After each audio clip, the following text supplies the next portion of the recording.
IPL പോരാട്ടങ്ങൾക്കൊരുങ്ങുന്ന Rajasthan Royals പരിശീലന ക്യാമ്പിൽ sixer പൂരമൊരുക്കി നമ്മുടെ സ്വന്തം ക്യാപ്റ്റനായിട്ടുള്ള സഞ്ജു സാംസന്റെ വീഡിയോ ഇപ്പോൾ സാമൂഹിക മാധ്യമങ്ങളിൽ വൈറലായിക്കൊണ്ടിരിക്കുകയാണ്. ഇന്നലെ രാത്രി രാജസ്ഥാന്റെ ഹോം ഗ്രൗണ്ടായ സവാൻ മാൻസിംഗ് സ്റ്റേഡിയത്തിൽ നടന്ന പരിശീലന മത്സരത്തിലാണ് സഞ്ജു ഉൾപ്പെടെയുള്ള രാജസ്ഥാൻ താരങ്ങൾ തകർത്തടിച്ചത്. വീൽചെയറിൽ പരിശീലന ഗ്രൗണ്ടിലെത്തിയ കോച്ച് രാഹുൽ ദ്രാവിഡിന് അടുത്തെത്തി ആലിംഗനം ചെയ്ത ശേഷമാണ് സഞ്ജു പരിശീലന മത്സരത്തിന് ആദ്യ പടി ചവിട്ടിയത്. കാലിനേറ്റ പരിക്ക് വകവെക്കാതെ ഒറ്റക്കാലിൽ നിന്നും ടീം ഹാൻഡിൽ സംസാരിച്ച രാഹുൽ ദ്രാവിഡും രാജസ്ഥാന്റെ ആവേശത്തിൽ പങ്കുചേർന്നിരുന്നു.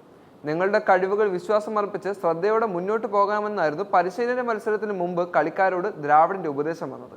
13-കാരൻ വൈഭവ് സൂര്യവംശിയാണ് പരിശീലന മത്സരത്തിൽ ആദ്യം ബാറ്റിംഗ് ഇറങ്ങിയത്. പേസർമാരെയും സ്പിന്നർമാരെയും ഒരുപോലെ തകർത്തടിച്ച വൈഭവ് മികവ് കാട്ടി വരികയും ചെയ്തു.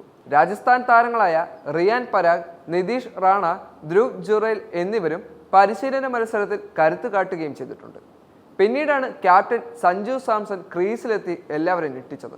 ആകാശ് മദ്വാളിന്റെ സ്ട്രൈക്ക് 6 പറത്തിയാണ് സഞ്ജു തുടങ്ങിയിരിക്കുന്നത്.